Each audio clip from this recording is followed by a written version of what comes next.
pinaalis yung MMDA, no? Ang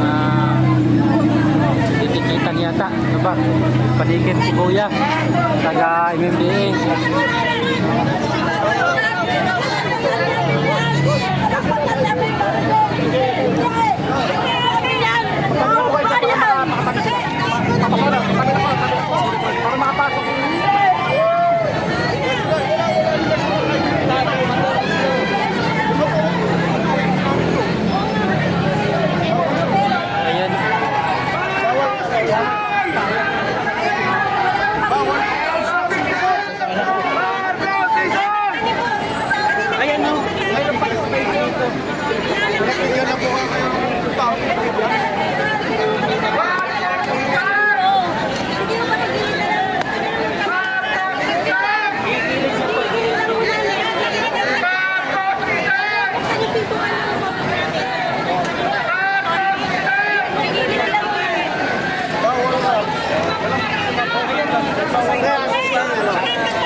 Sasabayan lang po namin ito.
Sir, ano ba ang sitwasyon niyo?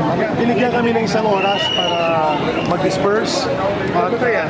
Ay, sa likod mo patay ito, eh. Sa likod mo patay. Sorry, sir.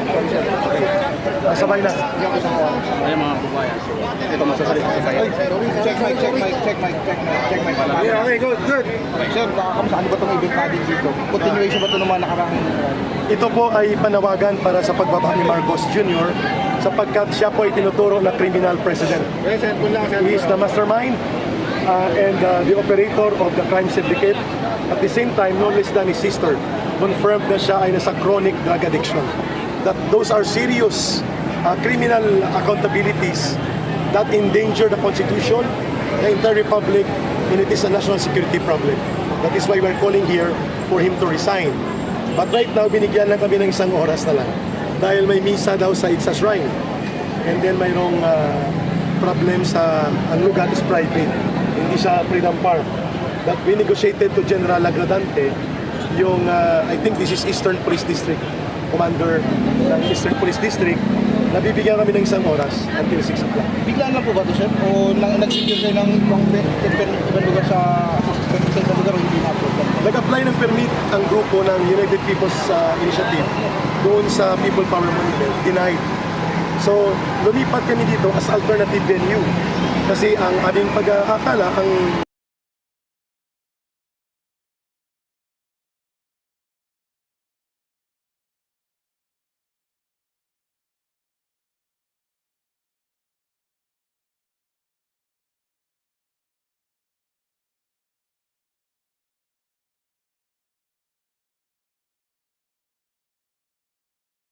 all along, ang pag-iisip ng taong bayan ay adik si Marcos. What Jaime Marcos did last night was a confirmatory declaration. That means, from the very beginning, Marcos should have not been elected as president. So, Delikado. Kasi kasalanan din ni Jaime, pero bumabawi siya. Kasi inilihim niya ito eh. Kung ito ay nabulgar during the election time, Marcos would have never been elected as president. sa tingin niyo, sir, kung mayroong mas authoritative na magsabi na nagdadrag sa presidente, si Senator Jaime? Definitely, it's not going to be Ping Lacson, not going to be Claire or Glory Gadon. It will be Jaime Marcos. Kasi yan ay direct personal experience and direct actual personal knowledge. Like Saldico, walang pwedeng magsalita sa sindikato kundi kapwa sindikato. Eric Celis po ko, Secretary General ng Bangon Sambayanan. Dating NPA, nagbalik loob, ngunit ngayon inaayos muli ang gobyerno para wag na mag-rebelde ang tao. Eric, umalit lang pa tayo, Eric.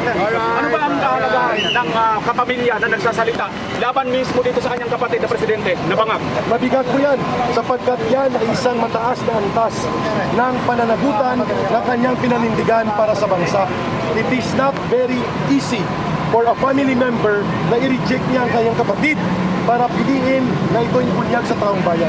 And that is a very rare opportunity na dapat yakapin ng mamamayan na ngayon ang kapatid na mismo ang nagnanais na bumaba na si Marcos dahil he does not fit to become the president from the very start.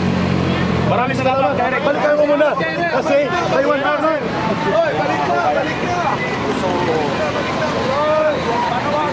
Kasi gusto ko sana ipaluwap. Ito kasi si Antigel Castro, nagmamarunong, nagmamagaling. Mas marunong pa sa kay Senator Jaime Marcos na isa pong kapatid. At kasama mula nung bata hanggang ngayon sumanda. May tagasama din. Para sabihin ka na hindi yun fake news. Kaya wala